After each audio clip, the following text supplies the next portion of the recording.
अग्रगामी कर सके। आत्मविद्या के नाम पर कथा प्रवचनों तक सीमित हल्के दर्जे का कथोपकथन ही जहां तहां देखने सुनने को मिलता है। ओछे व्यक्तित्वों को ऊंचा प्रवचन अभिष्ट प्रयोजन सिद्ध नहीं कर सकता, वह केवल मनोरंजन मात्र रह जाता है। आज आत्मिक चर्चा मात्र कौतूहल की ही पूर्ति करती है। उस क्षेत्र में ब्रह्म वर्चस्व संपन्न व्यक्तित्व कहाँ उभर रहे हैं? यदि उभरे होते तो महामानव को अपने प्रभाव से लोकमानस बदलने से लेकर परिस्थितियों पलटने तक का कार्य उतना कठिन ना रहता जितना आज दिखाई पड़ रहा है। आत्मविद्या का आरंभिक पक्ष ज्ञान चर्चा है। उच्च स्तरीय पक्ष शक्ति संपादन है। साधना से जो शक्ति उत्पन्न होनी चाहिए, आज उसका सर्वथा अभाव ही दिखता है। लगता है वे रहस्य लुप्त हो गए।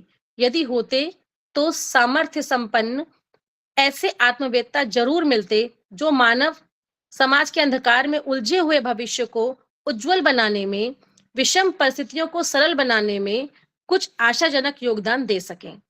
राजनीतिक क्षेत्रों में कुछ तो उल्टा पुल्टा हो रहा है, पर आध्यात्मिक क्षेत्रों में शून्यता छाई हुई है। दंभ और प्रवंचा का तो बोलबाला है। आत्मबल की सामर्थ्य जो संसार की समस्त सामर्थ्यों से बढ़-चढ़ मानी जाती है, यदि हमारे पास होती तो व्यक्ति और समाज को वर्तमान दुर्दशा से निकालने में उसका प्रयोग अवश्य संभव हो सका होता। चमत्कारों के नाम पर आज जहां तहां कुछ बाजीगरी दिखती है, उससे अपने को सिद्ध पुरुष साबित करने और लोगों की मनोकामना पूर्ण करने का पाखंड मात्र ही खोजा जा सकता है। बेवकूफों को बदमाश कैसे ठगते और उलझाते हैं, इसका ज्वलंत उदाहरण देखना है तो आज के तथाकथित करामाती और चमत्कारी कहे जाने वाले ढोंगियों की करतूतों को नंगा करके आसानी से देखा जा सकता है। वास्तविक सिद्ध पुरुष ना करामात चमत्कार दिखाते हैं, ना हर उचित अनुक्त मनोकामना को पूरा करने के आश्वासन देते हैं। असली आत्मवेत्ता अपने आदर्श प्रस्तुत करके अनुकरण का प्रकाश उत्पन्न करते हैं और अपनी प्रबल मनस्विता द्वारा जनजीवन में उत्कृष्टता उत्पन्न करके व्यापक विकृतियों का उन्मूलन करने की देवदूतों वाली परंपरा को प्रखर बनाते हैं। इस स्तर के आत्मवेत्ता यदि संसार में रहे होते तो बुद्ध, दयानंद, गांधी जैसे युगांतकारी हस्तियां अवश्य सामने आती। अध्यात्म क्षेत्र के वर्तमान कलेवर को यदि उघाड़कर देखा जाए तो वहां दंभ और शून्य के अतिरिक्त और कुछ मिलने वाला नहीं। जो है वह और भी ज्यादा दिग्भ्रांत है। आत्मविद्या की जितनी शून्यता और दुर्दशा आज है, वैसी पहले कभी भी नहीं रही। इस प्रभाव की पूर्ति करने के लिए विश्व की सर्वोच्च एवं सर्व सामर्थ्य आत्मविद्या सिद्ध करने के लिए हमें कुछ उपलब्धियां प्राप्त करनी होंगी। यह अन्वेषण, प्रयोग और लाभ अनायास ही नहीं मिलने वाला। इसके लिए कठोरतम प्रयत्न करने पड़ेंगे। हम वही करने जा रहे हैं। इस दृष्टि से हमारी भावी गतिविधियां उत्साहवर्धक ही होंगी। जाने के वियोग का दुख स्वजनों को है, हमें भी है, पर बड़ों के लिए छोटों का त्याग करना ही पड़ता है। वृक्ष रूप में परिणत होने के लिए बीज को गलना ही पड़ता है। हमें भी उस क्रम से छुटकारा नहीं मिल सकता, सो मिला भी नहीं। आत्मविद्या के तत्व ज्ञान और शक्ति विज्ञान को आज के युग और आज के व्यक्ति के लिए किस प्रकार का, किस हद तक व्यवहारिक बनाया जा सकता है और आज की विकृत परिस्थितियां बदलने में उसे किस प्रकार प्रयुक्त किया जा सकता है, यह सीखना, खोजना, प्रयोग करना और सर्वसाधारण के सामने बुद्धि संगत एवं व्यवहारिक रूप से प्रस्तुत कर सकने की स्थिति प्राप्त कर लेना सचमुच एक बहुत बड़ा काम है। इस काम को हम सफलतापूर्वक कर लेते हैं तो उसके ऊपर हमारी भावी जीवन की कष्ट साध्य प्रक्रिया, प्रताड़ना और स्वजनों की वियोग वेदना को निछावर किया जा सकता है। हमें यही करने के लिए मजबूर होना पड़ रहा है, सो हम निर्धारित व्यवस्था को पूरा करने जा भी रहे हैं। विश्वास किया जाना चाहिए कि हम दूसरे बाबा बैरागियों की तरह अकर्मण्यता के दिन नहीं काटेंगे। विश्व मानव के प्रति अपनी श्रद्धा को अपेक्षा में नहीं बदलेंगे। स्वर्ग मुक्ति और रिद्धि सिद्धि के व्यक्तिगत स्वार्थ में हमारा मन राई भर भी नहीं फिसलेगा। जब तक हमारी अंतिम सांस चलेंगी, विश्व मानव की सेवा से मुंह नहीं मोड़ेंगे। यदि हमें लगता कि हम हमारे इस भावी उगत पश्चर्या का प्रतिफल लोक मंगल के लिए वर्तमान गतिविधियों की अपेक्षा हल्का पड़ेगा, तो शायद अपने मार्गदर्शक से यह फैसला बदलने का अनुरोध भी करते। पर बात वैसी है नहीं। हम निष्क्रिय दिखेंगे, पर वस्तुतः आज की अपेक्षा लाख गुने अधिक सक्रिय होंगे। भागीरथ जैसा तप करके गंगा अवतरण की सामयिक पुनरावृत्ति करना ही हमारा मात्र प्रयोजन है। सो आंखों में वियोग के आंसू रहने पर भी हमारा अंतरंग टूटा नहीं है, वरन आशा और उल्लास ही भरा हुआ है। हमारा प्रयोजन समझने में किसी को भूल नहीं करनी चाहिए। हम प्रचंड आत्मशक्ति की एक ऐसी गंगा को लाने जा रहे हैं, जिससे अभिशप्त सागर सुतों की तरह आग में जलते और नरक में बिलखते जन समाज को आशा और उल्लास का लाभ दे सकें। हम लोकमानस को बदलना चाहते हैं। इन दिनों हर व्यक्ति का मन तृष्णाओं से भरपूर है।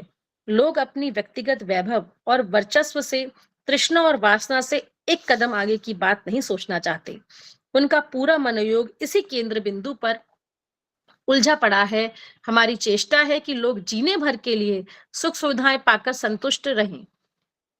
उपार्जन हजारों हाथ से करें, पर उसका लाभ अपने और अपने बेटे तक सीमित न रखकर समस्त समाज को वितरण करें। व्यक्ति की विभूतियों का लाभ उसके शरीर और परिवार तक ही सीमित न रहे, वरन उसका बड़ा अंश देश, धर्म, समाज और संस्कृति को, विश्व मानव को, लोक मंगल को मिले। इसके लिए व्यक्ति के वर्तमान कलुषित अंतरंग को बदलना अत्यंत आवश्यक है। व्यक्तिवाद के असुर को समूहवाद के देवत्व में परिणत ना किया गया, तो सर्वनाश के गर्त में गिरकर मानवीय सभ्यता को आत्महत्या करने के लिए विवश होना पड़ेगा। इस विभीषिका को रोकने के लिए हम अग्रिम मोर्चे पर लड़ने जा रहे हैं। स्वार्थपरता और संकीर्णता की अंधत्व मिश्रा और असुरता में पैर से लेकर नाक तक डूबे हुए जनमानस को उबारने और सुधारने में हम अधिक तत्परता और सफलता के साथ कुछ कहने लायक कार्य कर सकें। हमारी भावी तपश्चर्या का प्रधान प्रयोजन यही है। आत्मविद्या की महत्ता को भौतिक विज्ञान की तुलना में अधिक उपयोगी और समर्थ सिद्ध करने, उसकी प्रामाणिकता को हर कसौटी पर खरी सिद्ध कर सकने लायक उपलब्धियां प्राप्त करने हम जा रहे हैं। हमारी भावी जीवन इन्हीं क्रियाकलापों में लगेगा। सो परिवार के किसी स्वजन को हमारे इस महाप्रयाण के पीछे आशंका या निराशजनक बात नहीं सोचनी चाहिए। जिन परिजनों को हम अब आगे बढ़ाते और प्यार करते रहे हैं, उन्हें उस क्रम में रत्ती भर भी न्यूनता अनुभव ना होने देंगे। शरीर के प्रत्यक्ष दर्शन ना हो सकने और कानों के प्रत्यक्ष हमारी बात ना सुन सकने के अतिरिक्त और किसी को कुछ हानि ना होने देंगे। हमारे प्यार और अनुदान की गंगा यमुना के प्रभाव में रत्ती भर भी कमी नहीं आने वाली। स्वजन हमें भले ही देख ना सकें, पर हम उन्हें जरूर देखते रहेंगे।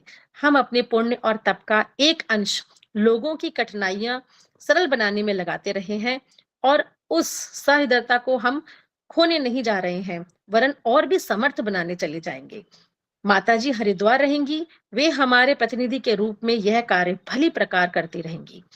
अब तक यदि हमारे दरवाजे पर 20% व्यक्ति निराश और खाली लौटे हैं, तो अब 5% ही लौटेंगे। दुखी और कष्ट पीड़ितों के प्रति सहानुभूति और सेवा का जो क्रम चलता आ रहा है, उसके प्रति हमारा असाधारण मोह है। उससे हमें संतोष भी बहुत मिलता है। सो उन्हें बंद या शिथिल करना हमसे बन भी नहीं पड़ेगा। इस प्रकार के जिन्हें लाभ मिलते रहे हैं या मिलने की आशा है, उन्हें निराशा तनिक भी नहीं होना चाहिए, वरन अपनी आंखों में अधिक चमक इसलिए पैदा कर लेनी चाहिए कि माता पिता की कमाई और समर्थता बढ़ाने पर जिस तरह बच्चे को अनायास ही लाभ मिलता है, उसी तरह का लाभ अपने परिवार को मिलता ही रहेगा। शरीर देखने और कान से सुनने की बात ना भी बन पड़े, तो भी नई उपलब्धियां इतनी अधिक होंगी कि उनकी तुलना में इन दो लाभों का छिन जाना किसी को बहुत अधिक नहीं अखरना चाहिए। यह व्यक्तिगत लाभ अनुदान की बात हुई। समस्त समाज को हमारी इस तप साधना का जो लाभ मिलने वाला है, वह निश्चित रूप से ऐतिहासिक होगा और समय की एक भारी आवश्यकता उससे पूरी हो सकनी संभव होगी। समय ही बताएगा कि हमारा भावी जीवन विश्व मंगल की दृष्टि से कितना उपयोगी सिद्ध हुआ और ढलती एवं निरर्थक समझी जाने वाली बुढ़ापे की आयु का भी कितना महत्वपूर्ण सदुपयोग संभव हो गया। विदाई की घड़ियों से हमारा जी बहुत प्यार दुलार से भरा हुआ है। इन दिनों हमारी मानसिक स्थिति कुछ विचित्र और विलक्षण हो गई है, जैसे जीवन भर कभी नहीं रही। कर्तव्य को प्रधानता ही हम देते रहे हैं और उसी दृष्टि से संबंधित व्यक्तियों को न्यूनाधिक महत्व देते रहे हैं। जो लोक मंगल के लिए अधिक उपयोगी सिद्ध हो सके, उस पर हमारा ज्यादा ध्यान केंद्रित रहा। जो अपनेपन में ही खोए रहे, उनको दया का पात्र भर समझा और जो बन पड़ा, सहायता करके भुला दिया। यही ढर्रा जीवन भर चलता रहा। एक भूल निरंतर होती रही कि जो विषम परिस्थितियों में जकड़े हुए थे, उनकी योग्यता स्वल्प थी। वे अपना जीवन यापन और कुटुंब पोषण भी ठीक तरह कर सकने में असमर्थ थे। वे लोक मंगल के लिए अपनी परिस्थिति, मनोभूमि और समर्थता के अभाव में कुछ कर नहीं सकते थे। अभावों से जर्जर स्थिति में उन्हें हर बार हमारी सहायता के लिए ही उन्मुख होना पड़ता था। कष्ट की निवृत्ति में जहां से भी सहारा मिले वहां पहुंचना और समर्थ का द्वार खटखटाना मनुष्य का स्वभाव है। सो वे प्रत्यक्षतः इसी प्रयोजन के लिए आए हैं। ऐसा देखा, पर बार बार यह भूल होती रही कि उनके मन में जो असामान्य स्नेह, ममता और आत्मीयता के भाव हमारे प्रति थे, उसकी गहराई में न उतर सके। प्रत्यक्षतः सहायता की याचना करने के कारण उन्हें हल्का समझ लिया और परोक्षतः उनकी ममता और श्रद्धा की जो कली खिल रही थी, उसे देख ना सके। अब अपने लंबे सार्वजनिक और जन संपर्क वाले जीवन पर नजर डालते हैं तो यह भूल शूल की तरह चुभती है। भाव भरे स्नेही की उपेक्षा कानूनी अपराध भले ही ना हो, पर आत्मिक दृष्टि से वह भी हल्का पाप नहीं। बात तब सूझी जब समय निकल गया। व्यक्ति कितना ही समझदार क्यों ना हो, भूलें उससे भी होती रहती हैं। यह तथ्य हमारे ऊपर कितना अधिक स्पष्ट होता है। नया जीवन जीना पड़ा तो शायद यह भूल ना करते, पर अब तो समय निकल गया। हाथ मलना ही शेष है।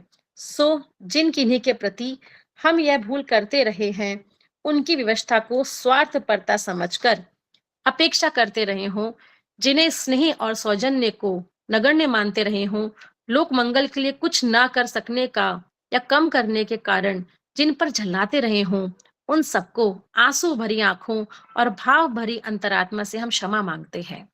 ऐसे लोगों में जो जीवित हों, वे अभी यह अनुग्रह कर दें, जिनके शरीर दिवंगत हो गए हों, उनसे हम कुछ समय बाद भेंट करके स्वयं अनुनय विनय करके क्षमा मांग लेंगे।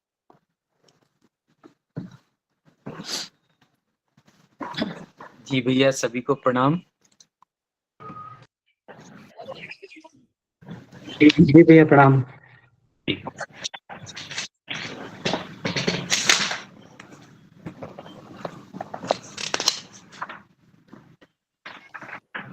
जी, ये जो लेख है, ये पूज्य गुरुदेव ने महाप्रयाण से पहले और सूक्ष्मीकरण की साधना से पहले मुझे लिखे हुए दिखाई पड़ते हैं। और उस समय में मतलब क्या क्या परिस्थितियां होगी, उनको ध्यान में रखते हुए पूज्य गुरुदेव ने उन सारे पहलुओं को देखा और उस पर विचार किया और उसको लिखा। तो पहले उसमें पूज्य गुरुदेव ने बताया जो अपने तप से परिस्थितियों से टक्कर ले सके और आत्मिक विद्या के द्वारा कुछ कर सके। तो ऐसा क्यों लिखा गया? क्योंकि उस समय पर जितने भी हमारे कथावाचक या प्रवचनकर्ता थे, उन्होंने क्या किया, वो खुद भी केवल शरीर भाव में थे और उनका उद्देश्य केवल लोगों की भावनाओं का प्रयोग करना,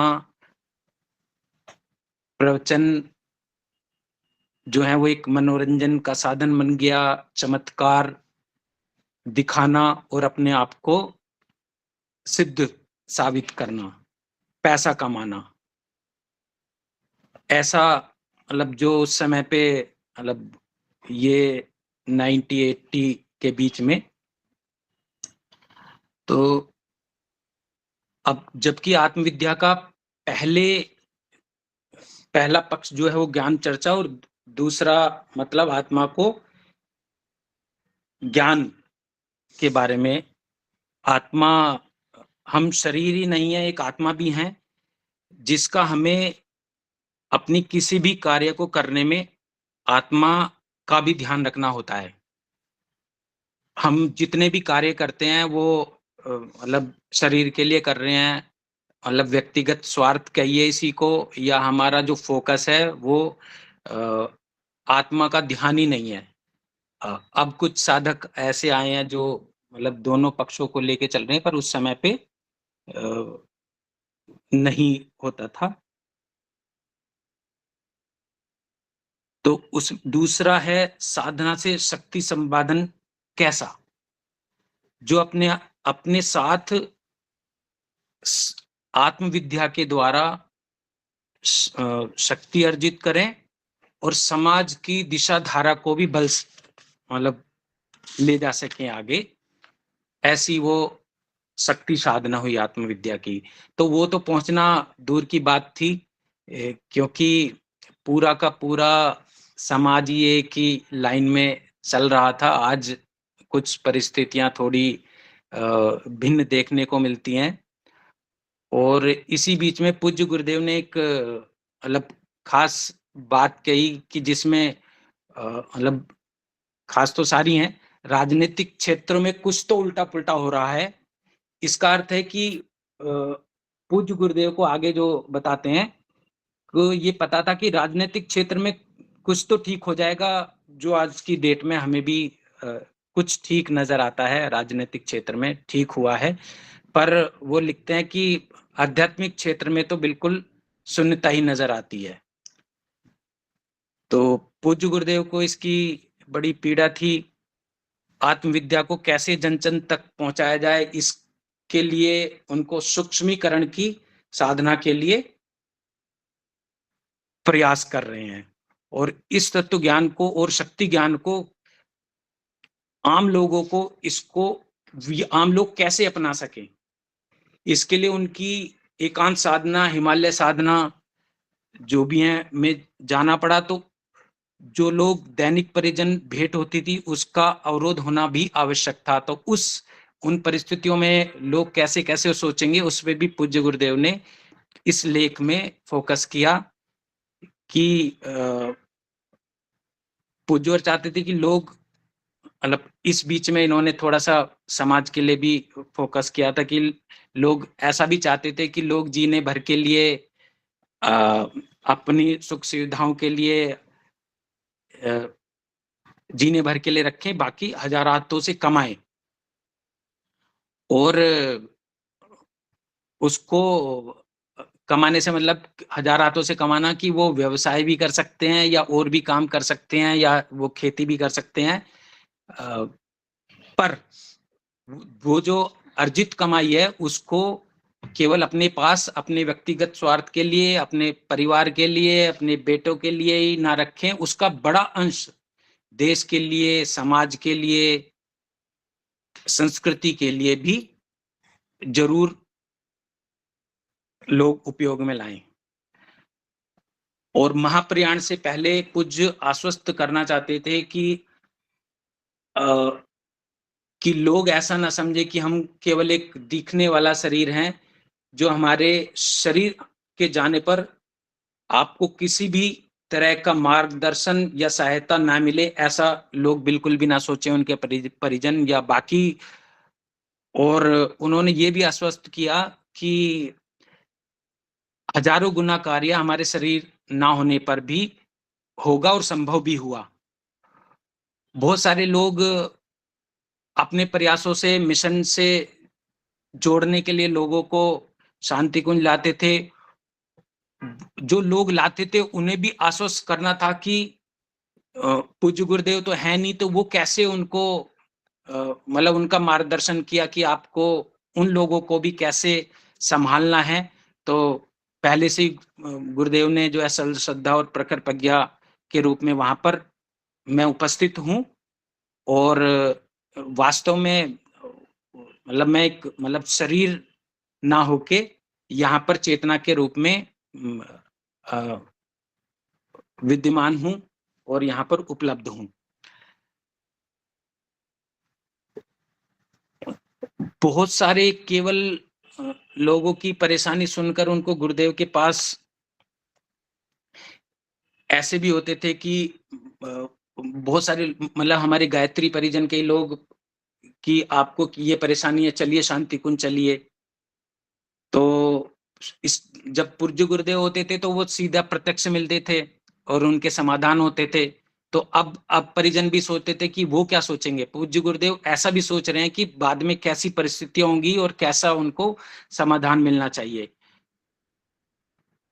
तो उसके लिए भी उन्होंने समाधान दिया कि इस बात को बिल्कुल मन से निकाल देना, क्योंकि हर साधक को पूज्यवर का जो मार्गदर्शन है वो बराबर मिलता रहेगा।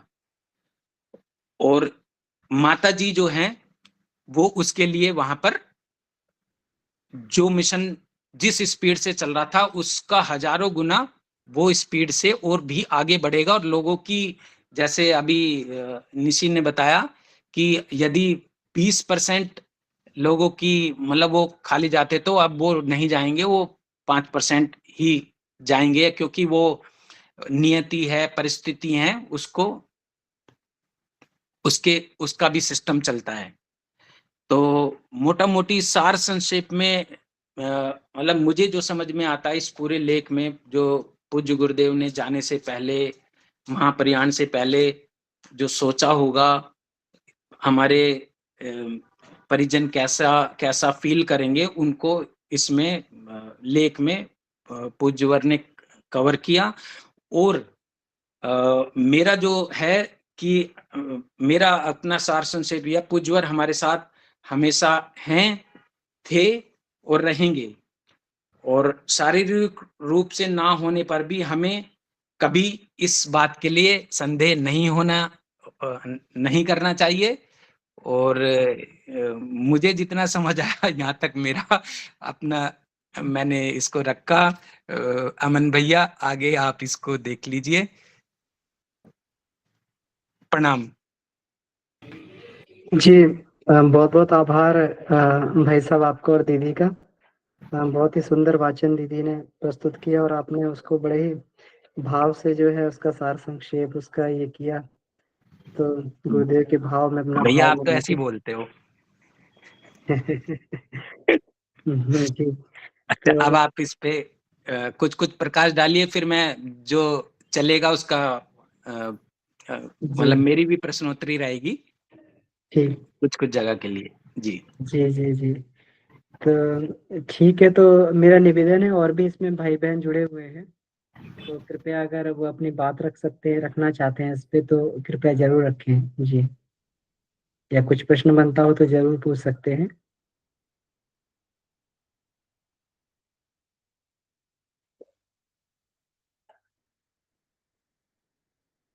तो इसमें देखिए, इसमें जो है जो गुरुदेव अपनी वेदना व्यक्त कर रहे हैं, तो हम लोगों ने पहले भी इस चीज को एक बार ये चर्चा में आई थी। तो ये जो है ये उस समय की घटना है कि जब गुरुदेव मथुरा छोड़ रहे थे, क्योंकि इसमें हम लोग ये देखें चैप्टर में, तो जो इसमें ये है चैप्टर, अगर इसको प्रारंभ से अगर इसको देखा जाए, तो ये मथुरा के विदाई के टाइम का है ये चैप्टर जो है। और वही जो है इसमें उन्होंने बार बार इसको प्रयास किया है इसको रखने का, कि जो 71 के टाइम उन्होंने जो वहां पर करीब 69 68 69 के टाइम की जो बात है, तो उस समय उनके गुरु का उन्हें जो आदेश हुआ कि मथुरा छोड़ने का, तो हम लोग ये देखते हैं ये चैप्टर विदाई की घड़ियां, तो ये 1971 की विदाई है, और उस वेला की जो है अभिव्यक्ति परम पूज्य गुरुदेव कर रहे हैं। तो उस समय जो है बात 68 69 की है करीब, क्योंकि ये बताते हुए इसमें मेंशन भी किया गुरुदेव ने कि उस समय दादा गुरु का आदेश ये हुआ था कि उन्हें जो है मथुरा को छोड़ना है, मथुरा छोड़कर गुरुदेव को अज्ञातवास के लिए जाना है। तो यहाँ पर उद्देश्य भी उन्होंने गुरुदेव ने स्पष्ट किया हुआ है कि आज जो आत्मविद्या के नाम पर जो है ओछे व्यक्तियों का जो है ये हो गया है, ओछे व्यक्तियों का जो ऊंचा प्रवचन और अभिष्ट जो है प्रयोजन सिद्ध नहीं कर पा रहा है और केवल मनोरंजन मात्र बनकर रह गया है। और ये आज भी यही स्थिति है। अगर हम अध्यात्म विद्या की बात देखें तो ओछे व्यक्तियों का प्रवचन मात्र है। अगर नहीं होता तो जो है एक भगवान कृष्ण के इसमें जो है गीता के उपदेश से अर्जुन को उसके अज्ञान से बाहर निकाल दिया था। और इसी प्रकार सुखदेव जी ने जब ये भागवत पुराण जब इनको सुनाया परीक्षित जी को, तो परीक्षित मुक्त हो गए, जीवन मुक्त हो गए। तो इस तरीके से, लेकिन आज ऐसा कुछ दिखता नहीं है। लोग कथाएं सुनते हैं, कीर्तन भी सुनते हैं, प्रवचन भी सुनते हैं और वो मात्र एक मनोरंजन बनकर रह जाते हैं। और उसमें हम लोग देखते भी हैं, लोग नाचते हैं, कूदते हैं और उसमें वो सारी चीजें जो है, भले ही वो उनका किसी भी प्रकार का व्यक्ति हो, लेकिन केवल जो है उसमें भाव विवल होकर और केवल जो है उसमें ये कर लेना, तो उससे कोई जीवन परिवर्तन वाला क्रम उसमें बन नहीं पा रहा है। लोग कुछ देर के लिए अपना जो है मन हल्का कर लेते हैं, मनोरंजन कर लेते हैं, क्योंकि आजकल जो है केवल वो जो है पैटर्न भी वही हो गया है। तो तरह तरह के संगीत, तरह तरह के जो है उसमें ये सब, तो ये सब जो है इससे तो इससे एक मनोरंजन का काम तो पूरा हो रहा है। लेकिन गुरुदेव इनको ये कहा करते थे, गुरुदेव ने इसी में कहा था कि इनको हम ये नहीं कहेंगे, इनको हम अध्यात्म विद्या के आचार्य नहीं कहेंगे, इनको हम कलाकार कहेंगे। कलाकार जो एक मनोरंजन करता है, तो इनको मनोरंजन करने वाले कलाकार कहेंगे। तो जो इसमें ये कहा है उन्होंने कि आत्मविद्या का जो हास अभी हो रहा है, कि जो इन दिनों ये आत्मविद्या का जो ये हुआ है, वैसा कभी पहले कभी नहीं हुआ। इसमें ये दिखाई देता, आत्मविद्या के शक्ति पक्ष की धारा इन दिनों प्रकार सूख कर रह गई है। ना तो ऐसे व्यक्तित्व दिखाई देते हैं जो अपने ब्रह्मवर्चस्व द्वारा विपन्न परिस्थितियों से टक्कर ले सके। तो ऐसा जो गुरुदेव ने कहा कि आत्मविद्या की जितनी शून्यता और दुर्दशा आज है, वैसी पहले कभी नहीं देखी गई। क्यों? क्योंकि वो कुछ नजर नहीं आ रहा। उन्होंने कहा कि अगर वास्तविक सिद्ध पुरुष हो तो कभी न करामात दिखाते, न चमत्कार दिखाते हैं और न उचित अनुचित मनोकामना को पूरी करने का आश्वासन देते हैं। लेकिन हम लोग देखें तो लोग करामात और चमत्कार सिद्ध करने में, अपने आप को सिद्ध करने में ही ये लगे हुए हैं। असली आत्मवेता अपने आदर्श प्रस्तुत करके अनुकरण करने का प्रकाश उत्पन्न करते हैं और अपनी प्रबल मनस्विता द्वारा जन जीवन में उत्कृष्टता उत्पन्न करके व्यापक विकृतियों का उन्मूलन करने की देवदूतों वाली परंपरा को प्रखर बनाते हैं। तो असली आत्मवेता क्या अपने आदर्श प्रस्तुत करते हैं, लेकिन ऐसा आदर्श तो प्रस्तुत होता हुआ नहीं दिखाई दे रहा, क्योंकि इतने प्रवचन चल रहा है, इतना सब कुछ चल रहा है, तो वहां तो लाखों की भीड़ जमा होती है। हम लोग देखते हैं लाखों, दसियों लाख की भीड़ जो है इतना जमा हो जाती है, लेकिन आदर्श रूप में कहीं कुछ अपना प्रस्तुत कर सकें और लोगों के जीवन में परिवर्तन कर सकें, उस स्तर का काम कहीं नहीं हो रहा है। तो कहते हैं कि जो है आत्मविद्या की शून्यता और दुर्दशा इतनी जो है पहले कभी किसी समय में नहीं हुई। तो इसमें जो है ये यही कहने जा रहे हैं कि इस अभाव की पूर्ति के लिए विश्व को सर्वोच्च एवं सर्वसमर्थ आत्मविद्या सिद्ध करने के लिए हमें कुछ उपलब्धियां प्राप्त करनी पड़ेंगी। यह अन्वेषण, प्रयोग और लाभ अनायास ही नहीं मिलते, इसके लिए कठोरतम प्रयत्न करने पड़ेंगे। कठोरतम हम लोग समझते हैं, कठोरतम का मतलब हो गया कि इससे जिससे ऊपर कोई कठोरता नहीं हो सकती है। हम लोग ये देखें कि गुरुदेव से पहले अगर हम इस बात को देखें तो जो गुरुदेव ने जीवन शैली जो व्यतीत की, जो 24 वर्ष तक उन्होंने कठिन तपश्चर्या की 15 वर्ष की आयु से 6 घंटे का वो जप रहा हो, उसके बाद में उनका जो जीवन रहा हो, जैसा उन्होंने जो है गेहूं की रोटी और छाछ खाकर ये किया, कोई उन्होंने उसमें कहीं कोई स्वाद नहीं लिया, कोई कुछ नहीं किया, और उसके बाद भी जीवन को कस के कड़ा करके उन्होंने रखा। तो ऐसी तपश्चर्या तो शायद पहले नहीं दिखाई देती, तो कठोरतम ही कही जाएगी कि इससे कठोर तो कुछ नहीं हो सकता था। न्यूनतम में अपना काम चला लेना है, शरीर को न्यूनतम में काम चला देना है, तो इतना इससे ज्यादा कठोर तो नहीं हो सकता था। लेकिन जो ये गुरुदेव इसमें बता रहे हैं कि इससे भी कठोर प्रयत्न उन्हें करने पड़ेंगे, कहाँ पर, अज्ञातवास में जाकर। तो उनको गुरुदेव ने हिमालय में बुलाया था 71 के समय में, जब शांति कुंज की हुआ था, वहां से प्रयाण किया, वहां से उन्होंने निकले थे तो माता जी हरिद्वार में आ गई थी। तो आश्वासन दिया था लोगों को कि अब जो है माता जी जो हमारी ये थी, जो दुखी लोग हमारे पास में आते थे अपने कष्टों को लेके, माता जी उनको ही करती रहेंगी। और हम जो जा रहे हैं, हम ये आत्मविद्या के ऐसे शोध के लिए जा रहे हैं जिसके लिए कठोरतम प्रयत्न करने पड़ेंगे।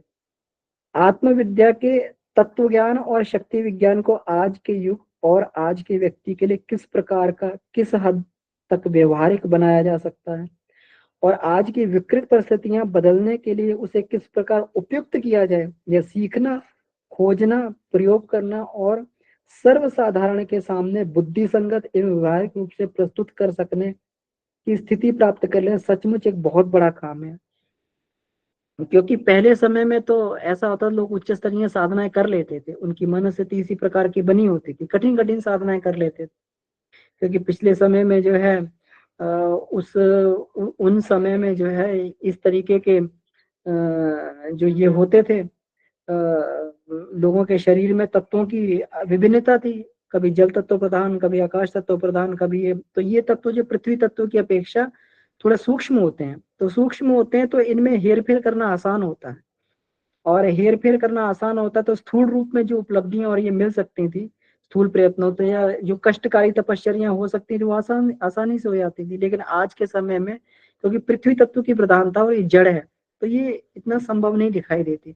तो आज के समय में जो है आत्मविद्या को कैसे प्राप्त करें, तो नारद जी ही भगवान विष्णु से पूछते हैं प्रथम अध्याय में प्रज्ञोपनिषद के, कि आज के समय की जो ये हो कि मनुष्य आज के समय में अध्यात्म के मार्ग पर किस प्रकार चल पाए, उस प्रकार की जीवनचर्या बताइए कि ना उसे घर छोड़ना पड़े, ना घर छोड़ना पड़े, ना बहुत अधिक उसे कठिन तपश्चर्या करनी पड़े।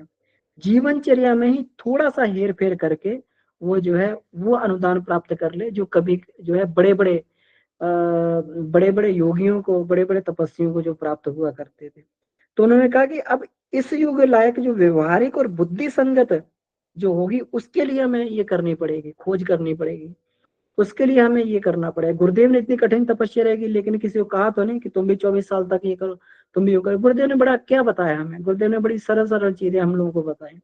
गुरुदेव ने कहा कि 3 माला जप से शुरू करो, गुरुदेव ने कहा 1 सप्ताह में 1 दिन उपवास से शुरू, कितना सरल जो उन्होंने इसको कर दिया।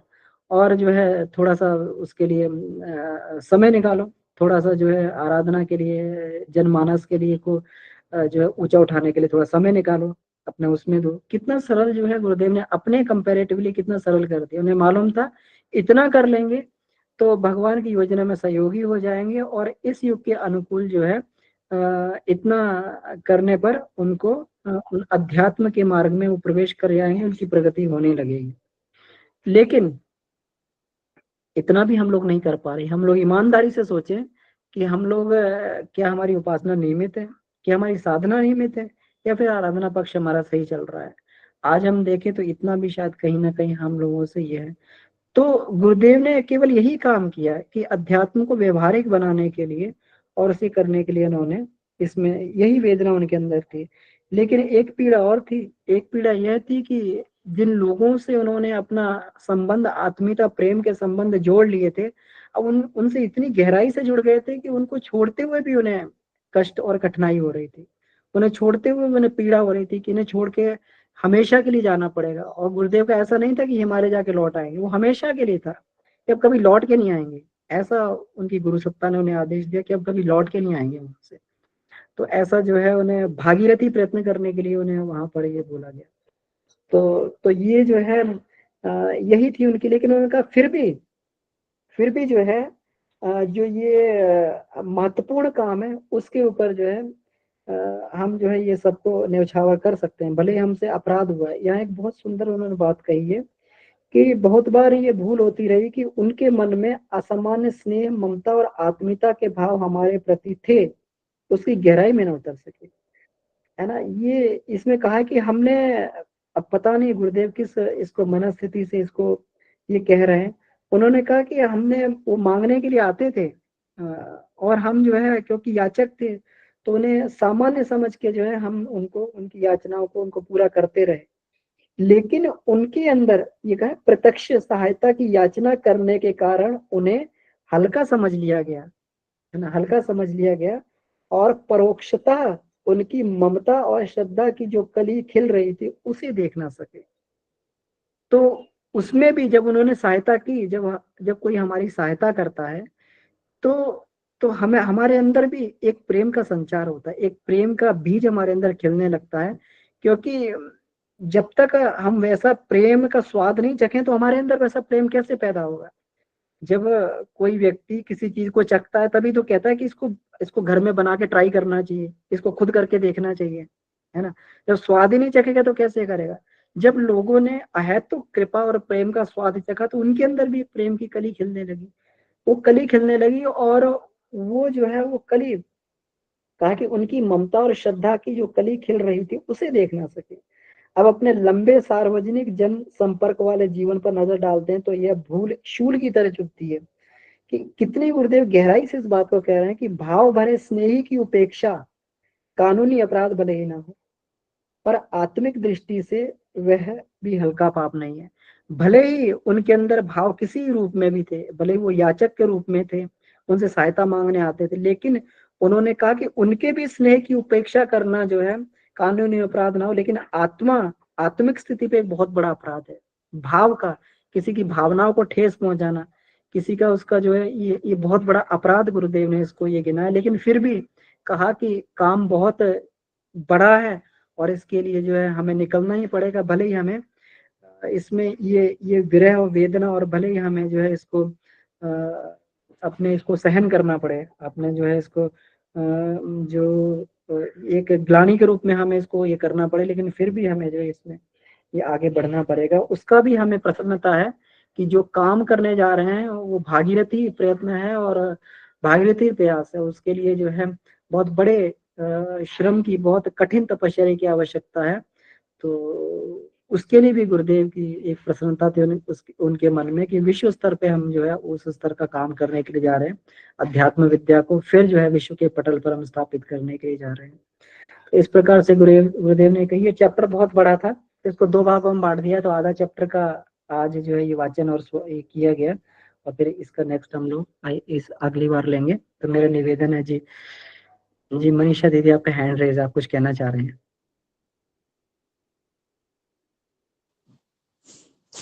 सर प्रणाम सर, मैं सुशील त्यागी बोल रहा हूँ सर।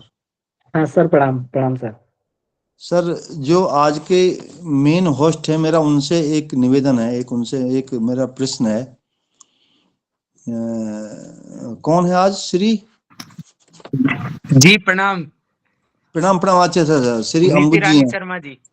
जी नहीं, आप अम्बुज जी हैं। नीति वो तो बेचारी पढ़ने वाली थी। सर मेरा क्वेश्चन एक ये है कि जैसे आपने, अमन जी आप भी अभी एक एक्सप्लेन कर रहे थे, मैं अभी आया था तो उसमें आप कह रहे थे गुरुदेव ने बड़ा सरल दिया है, बड़ा सरल कहा है, आपने ये बताया है, पहले भी बताते रहे हैं। परंतु गुरुदेव ने कई जगह बड़ा टफ भी लिखा है। गुरुदेव ने स्पष्ट लिखा वांग नंबर 13 में कि कुछ समय के लिए हमें भी सब कुछ छोड़ छाड़ के एकांत में जाना पड़ा है, मतलब वो संन्यास वाली बात जो है। और अभी कुछ दिन पहले जो श्री वो हैं कलकत्ते वाले, क्या नाम भाई साहब का उनका? गोकुल जी। गोकुल जी भाई साहब ने एक बहुत अच्छा डाला था, गायत्री विद्या का तत्व दर्शन के किसी पुस्तक से लिया था उन्हें, कि ये जो नीचे वाली जो बाल लीलाएं हैं ये बहुत दिन हो ली हैं, अब कुछ ऐसा किया जाए। वो उसमें डला हुआ है, उन्होंने उसमें पेज नंबर वगैरह भी सब कुछ दिया हुआ है। तो मेरा ये बात बताने का मतलब ये है कि ये जो सरल शब्द हम प्रयोग कर लेते हैं वो लगता है कि सरल है पर वो सरल होता नहीं है। जी जी सर, मैं मेरा ये थोड़ा सा आपसे निवेदन है कि आप किस चीज को सरल कह रहे हैं, कृपया उसको और एक्सप्लेन करें कि कौन सी सरल है, क्या कठिनाई है। जो व्यवहार में आने में कठिनाई है वो मतलब नहीं आप जल्दी नहीं आ पाता वो कठिन है, जो आ जाता है वो सरल है। जी, तो सर इसमें जो गुरुदेव ने कहा है, जो पहले की साधनाओं के परिप्रेक्ष्य में गुरुदेव ने कितना जो है इसको सरलतम बना दिया है ना। तो जो पहले जो साधनाएं, कठिन कठिन साधनाएं होती थी, हम लोग हठयोग की साधनाएं को ही देख लें, जिसमें जो है आपका जो है धोती बस्ती न्योली और वज्रौली, ये क्रियाएं, इतनी कठिन क्रियाएं शरीर के स्तर पे होती थी। तो उस परिप्रेक्ष्य में गुरुदेव ने जो साधना पद्धति थी, ये बहुत ही सरल है। हम लोग ये देखें कि ये कोई सामान्य, ये सरलता इसमें भी है कि गुरुदेव ने जो गायत्री मंत्र की जो साधना, इतनी सरल पद्धति बनाई, इतनी सरल नहीं थी। इसमें कितना जो इसमें शाप विमोचन और कीलक उत्कीलन और 50 चीजें इसमें हुआ करती थी, तब भी लोग डरा करते थे गायत्री मंत्र करने के लिए। तो आज जो हम ये बिल्कुल एकदम आराम से हम लोग गायत्री मंत्र जप करते हैं, 1 माला 2 माला 3 माला, बिना किसी डर के भय के, तो क्या ये सरल नहीं है चीजें। देखिए सर, गायत्री मंत्र का जब तो गुरुदेव को जब दीक्षा दी थी मालवीय जी ने, उससे पहले भी हो रहा था, पर एक पर्टिकुलर वो ग्रुप ही उसको जप पाता था। और गायत्री मंत्र का गुरुदेव ने उसको सरल करके उसको सूक्ष्म में स्थापित कर दिया, ये बहुत बड़ी उपलब्धि है, बिल्कुल सहमत। दूसरे गुरुदेव ये भी कह रहे हैं कि गायत्री मंत्र की जपने से भी बात बनने वाली नहीं है। मैं उस बात को कह रहा हूं, वो बात बिल्कुल आपकी जायज है कि बिल्कुल सही कहा है गुरुदेव ने, यदि वो उसको सूक्ष्म में स्थापित नहीं करते तो गायत्री मंत्र का जो फल हमें मिलता है, हम जपते हैं, तो वो शायद ना मिल पाता। ये तो बहुत बड़ी क्रांति है, गायत्री मंत्र को जन जन तक पहुंचा दिया, यज्ञ को पहुंचा दिया जन जन तक। मैं उस बात को कह रहा हूँ कि इससे जो अगली एक उच्च स्तरीय साधना वाली जो पोजीशन है ना, वो पहले रही हो चाहे आज रही हो, वो मेरा व्यक्तिगत मानना ऐसा है कि वो सरल नहीं है। अब ये जो आप हठ योग की बार बार उदाहरण दे रहे, चलो हठ योग के अलावा और भी तो बहुत साधना थी पहले। हठ योग तो चलो एक अलग परंपरा है, वो तो मछिंद्रनाथ गोरखनाथ ने चलाई थी, उससे पहले शायद नहीं थी वो परंपरा। तो मेरा निवेदन ये है कि जो हम ये सोच लेते थे कि हाँ 2 माला 4 माला जप के बाद बन जाएगी, वो शायद जो उच्च साधना वाली बात है उसमें वो प्रोटोकॉल शायद काम नहीं करेगा। मेरा अपना व्यक्तिगत मामला ऐसा, मैं भी जैसी मतलब जैसे मैं करता हूँ तो मुझे ऐसा महसूस भी होता है। जी सर। जी गोकुल जी भाई साहब। जी जी भैया प्रणाम। सारे पक्ष अपनी अपनी जगह बहुत अच्छे हैं, क्योंकि कठिन और हल्का तो एक तुलनात्मक है, थ्योरी ऑफ रिलेटिविटी पे डिपेंड करता है। हमको उसकी तुलना में ये बहुत आसान लगता है, पर इतना भी तो लोगों से नहीं पा रहा है, ये भी बहुत कठिन हो रखा है। उसके अलावा जो दूसरी बात, जिस बात पर शायद मुझे लगता है कि भैया ध्यान हमारा आकृष्ट करना चाह रहे थे, वो ये है कि भले ही ये बहुत हल्की करके गुरुदेव ने दी होंगी, पर ये केवल शुरुआत, गुरुदेव ने भी लिखा है कि ये केवल शुरुआत करने के लिए। अब कभी कभी आप ऐसे सोचिए कि एक हरकुलस टास्क, एक ऐसी स्थिति है कि जब समझिए कि किसी एक ऐसे जंगल में हम लोग को भेज दिया गया है जहाँ पे कि रुपए भी न हो, बार्टर एक्सचेंज पे काम चलता हो, और वहां पर प्रोजेक्ट देके भेजा गया कंपनी से कि आपको यहाँ पे पूरा बैंकिंग सिस्टम खड़ा करना है। तो कितना कठिन काम हो सकता होगा। आप कभी कल्पना करके देखिए कि हमको अफ्रीका के अंडमान के किसी जगह में भेज दिया गया, यहाँ पे मुद्रा है ही नहीं, और हमको बैंकिंग सिस्टम वहां पे लागू करने के लिए निर्देश देके भेज दिया गया।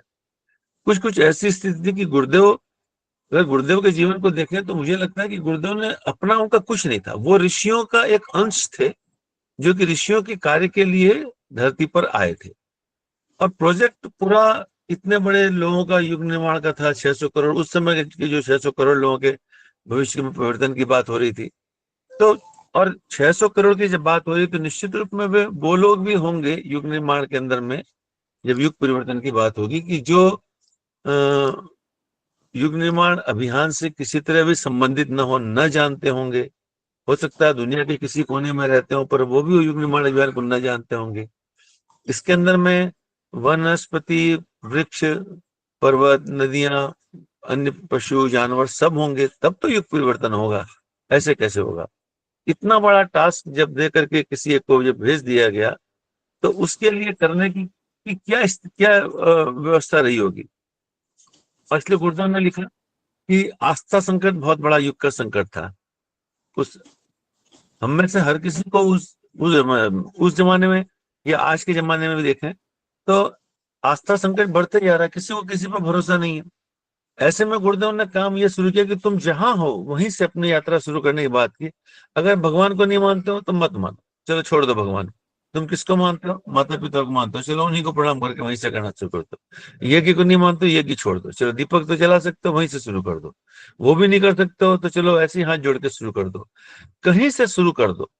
और शुरू करने के बाद जब यात्राएं शुरू हो जाएंगी तो अपना पथ, वो साधनाएं, जो वो यात्राएं हमको अपने आप अपना पथ दिखाती रहेंगी। समस्या इसकी नहीं कि कौन सी साधना पथ कठिन है, शुरुआत कठिन होती है। गुरुदेव ने भी हम लोग को लिखा झोला पुस्तकालय के, तो हम झोला पुस्तकालय चला थोड़ा ना पा रहे हैं। गुरुदेव ने तो महाविज्ञान में लिखा है कि कम से कम 10 मतलब 1 सहस्त्र गायत्री मंत्र का जब हर किसी को करना चाहिए। शुरुआत कहा था 3 से शुरू करने को, कहीं से शुरू तो कर दो एक बार। अगर लंबे समय तक 3 माला जब करते रहे होंगे तो अपने आप मन में इच्छा होगी कि 10 तो करना ही चाहिए हमको, अगर स्वाध्याय साथ साथ चलता रहे। तो इसलिए बातें सरल होके भी सरल नहीं है और कठिन होके भी कठिन नहीं। गोकुल भाई साहब, मैं एक दूसरी तरफ इंडिकेट करना चाह रहा था, मैं बस केवल 2 सेकंड में वो अपनी बात पूरी कर देता हूँ कि जैसे स्वामी जी ये कहा करते थे, स्वामी विवेकानंद, कि जब मैं बच्चे को देखता हूँ वो मंदिर जाता मुझे बहुत खुशी होती है, और जब मैं देखता हूँ कि वही आदमी 80 साल का होकर भी मंदिर जा रहा तो जब मुझे दुख भी होता है कि मंदिर अभी उतर नहीं पाया हृदय में। चलो उन्होंने किसी परिप्रेक्ष्य में कही होगी, उस पर कमेंट्री करने की जरूरत नहीं है। मैं ये बात कर रहा हूँ, आदरणीय वीरेश्वर उपाध्याय जी एक ऐसी बात कहते थे, मैं उनसे जब मिलता हूँ बहुत सारी बात पूछता हूँ, तो उन्होंने कितनी अच्छी बात कही थी कि यदि आपको आलू छीलने वाला, सब्जी छीलने वाला चाकू बनना है तो कोई भी पड़ा है उसको जंक में खटाओ, उसका छील लो। और यदि गुरुदेव के हाथ का चाकू बनना है तो, ऑपरेशन करने वाला डॉक्टर के हाथ का बनना है तो फिर इन्फेक्शन हटाना पड़ेगा। तो मेरा उद्देश्य ये था कहना कि जो हम उच्च स्तरीय साधना की बात करते हैं, जैसे बाबूजी भी कराते हैं और गुरुदेव ने भी लिखा है, वो मामला मेरे को नहीं लगता कि बहुत सरल है जी। हाँ बिल्कुल, मैं यही बात, आपकी बात ही मैं कह रहा था कि वो भी सरल नहीं है, लेकिन वो सरल इस तब बनेगा जबकि उसके पहले के प्रयास हम पूरी आस्था से कर सकें। अगर पहले वाला होमवर्क हमने पूरा नहीं किया तो अगली वाली बात पढ़ाई नहीं होगी। 3 माला रोज जप करने की बात जो दीक्षा में कही गई थी, वही अगर नहीं निभेगी तो आगे कैसे बढ़ेगी? वो पूरी होने के बाद जो मैं कहा कि अंदर से इच्छा होगी कि हमको कुछ और आगे बढ़ना चाहिए, इतना तो हमने कर लिया, कुछ और करना चाहिए, कुछ और जानना चाहिए, और उसके लिए व्यवस्थाएं वो हर कदम पे जुटाते रहते हैं। ये बात मैं कह रहा हूँ। अगर वो होगा तो चीजें कठिन होके भी धीरे धीरे सरल सरल होती रहेंगी, अन्यथा तो कठिन हमेशा बनी रहेगी। जी जी बिल्कुल ठीक है जी।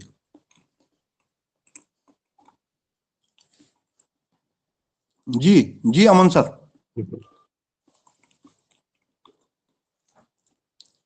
जी, तो और भी भाई बहनों का कोई बात हो तो उसमें अपनी रख सकते हैं जी।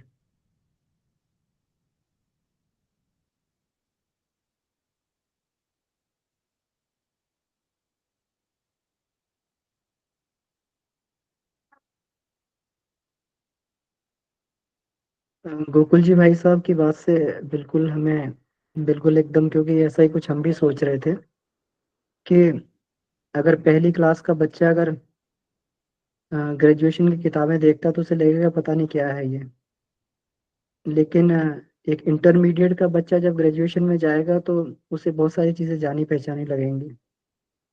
तो ये तो जैसे जैसे व्यक्ति आगे बढ़ता है उसकी भूख बढ़ जाती है, उसकी डिमांड बढ़ जाती है। तो उसमें जो है कोई कोई जो है मनुष्य बड़ा हो जाता है तो एक थाली भर के उसके सामने रखी जाए तो आराम से सहजता से उसको खा लेता है, लेकिन बच्चे के सामने भर के थाली रख दी जाए और कहा खाओ तो कहेगा बाप रे बाप इतना खाना पड़ेगा क्या। तो यही है, जैसे जैसे अपनी क्षमताएं बढ़ती हैं वैसे चीजें भी अपने आप जो है मनस्थिति के अनुसार वो जो है सहजता और सरलता आती ही आती है। इसमें बिल्कुल एकदम सही बात है कि अगर उससे पहले के प्रयास नहीं करेंगे तो ज़रूर वो कठिन लगेगी बात।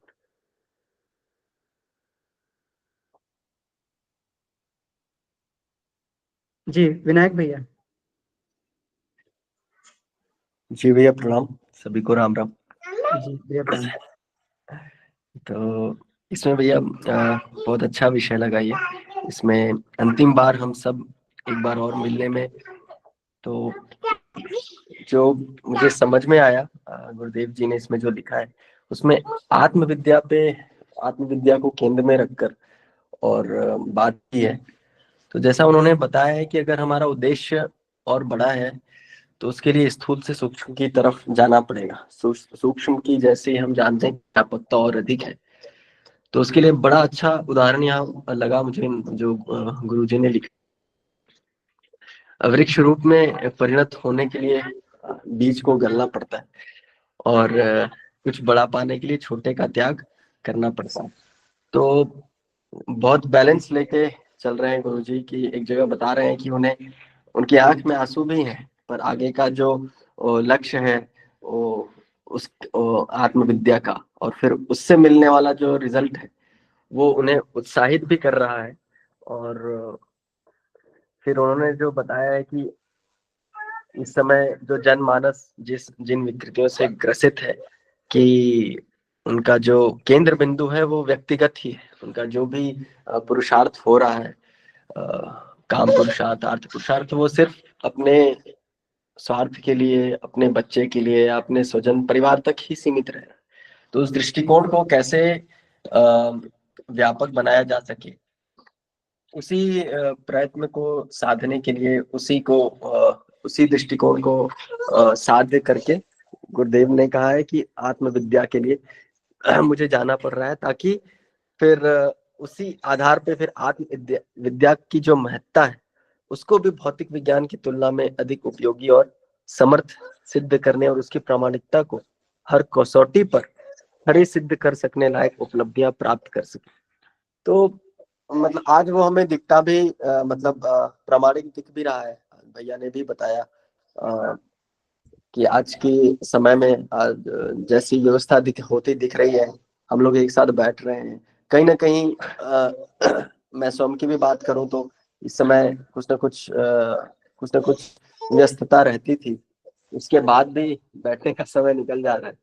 और अगर हम वैश्विक स्तर पे भी देखें तो जो सनातन की मतलब एकत्रता दिखाई दे रही है अभी, कुंभ में ही 65 करोड़ लोगों का आना, तो कहीं ना कहीं वो प्रभाव वो प्रत्यक्ष हो रहा है, परिलक्षित हो रहा है। तो मुझे लग रहा है कहीं ना कहीं वो प्रवाह चल पड़ा है। जो गुरुदेव जी ने कहा था कि सूक्ष्मीकरण के बाद वो जो प्रभाव दिखेगा वो प्रत्यक्ष हो रहा है। तो बस वही बात रखनी थी भैया जी।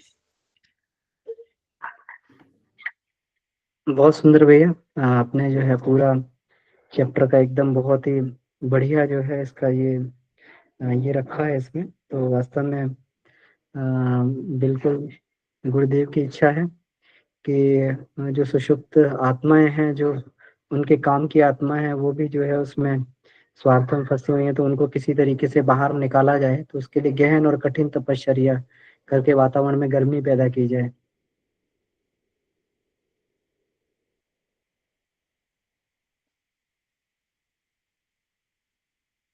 जी, संजय जी भाई साहब।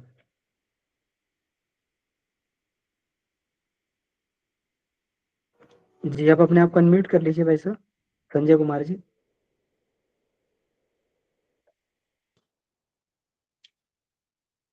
सभी को प्रणाम।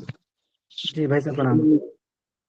अभी अमन भाई साहब जो डिस्क्राइब कर रहे थे इस चैप्टर को, तो वो अध्यात्मवाद के उसकी बात कर रहे थे कि आजकल एक जो लोग इकट्ठे हो जाते हैं और ये करते हैं, चक्कर क्या है, लोगों ने शौक बन गया आजकल अध्यात्म का। तो अब एक शौक ऐसा है जो कि चरस और अफीम और गांजे से भी ज्यादा ना ये बुरा है, क्योंकि इसमें ढेर सारा एक तो समय चाहिए और इसमें ढेर सारा पैसा लगता है। अगर आप इसके प्रति सीरियस नहीं है तो आप यकीन मानिए कि आप बर्बाद हैं।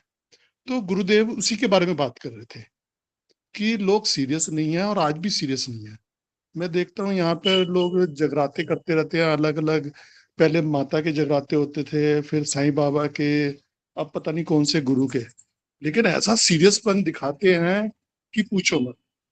लेकिन ऊपर ऊपर से सारे शौक है, दुनिया भर का पैसा खर्च करते हैं और एक बड़ा अलग सा एक जैसे होता है ना नशा, जो बहुत ही बुरा है, अफीम और चरस गांजे, वो वाली बात कर रहे थे गुरुदेव।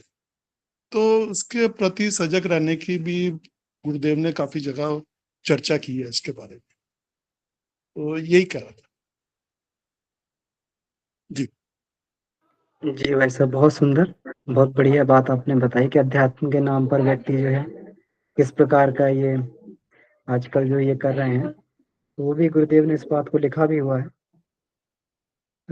कि ऊंचे व्यक्ति जो है ऊंचे स्तर का प्रवचन भी कर रहे हैं और जो है जो अनुकरण करने वाले हैं वो भी इसी स्तर का अनुकरण, हल्का अनुकरण कर रहे हैं। जी वो बिल्कुल ऐसे ही है भाई साहब, जैसे शादियों में कीमती आभूषण नहीं पहन लेते, तो थोड़ी देर के लिए पहन लेते हैं और फिर उतार के रख देते हैं, तो फिर अपनी फॉर्म में आ जाते हैं, पुरानी फॉर्म में, कि क्या हमें सारी काम करने हैं जितना जो कि एक रूटीन वाइज है उसको याद नहीं रखते और अपने लैब में आ जाते हैं फिर। तो ये थोड़ा सा सोचना चाहिए कि एक जो दिनचर्या है उस हिसाब से अपना करें, बिल्कुल बिल्कुल भाई साहब। फिर रहना जी चाहिए। राजेंद्र जी, भाई साहब। जी भैया प्रणाम। जी भाई साहब जी प्रणाम। संजय भैया ने बड़ी अच्छी बात कही।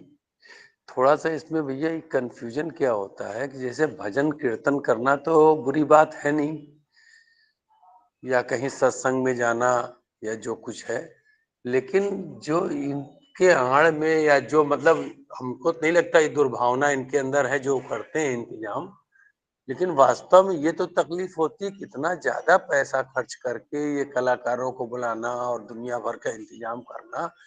तो इसका विरोध कैसे प्रकट किया जाए? ना जाने पे भी ये होता है कि हम भजन कीर्तन से वंचित हैं, जाते हैं तो देख के इतना खराब लगता है कि इतना आडंबर, इतना खर्चा, ये तो गलत है ही है।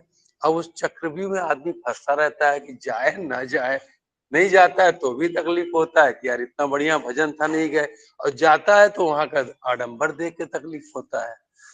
तो संजय भैया थोड़ा सा इसको क्लियर किया जाए, इसको कैसे मैनेज करें?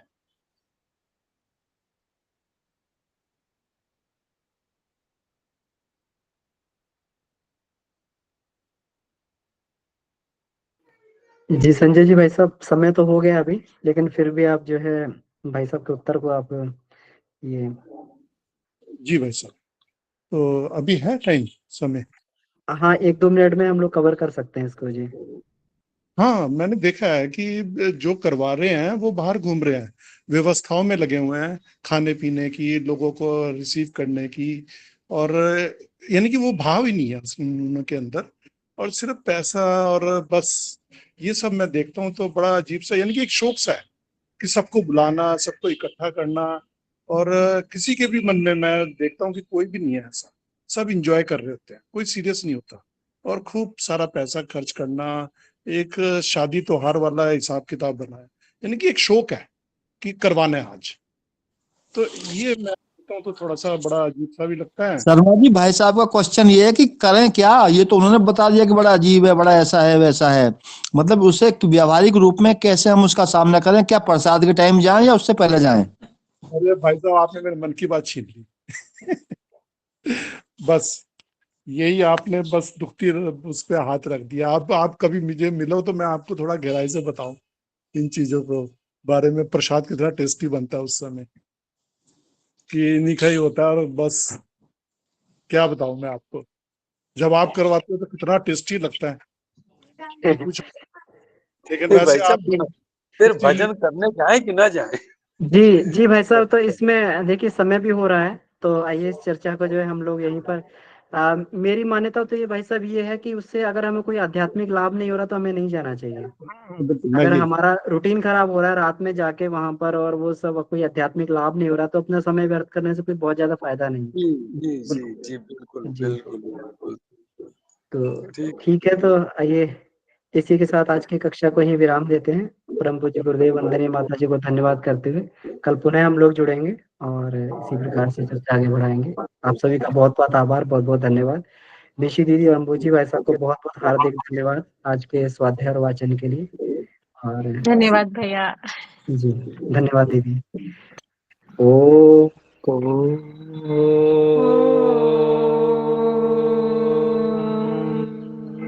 शांति शांति शांति शांति। जी समाप्त।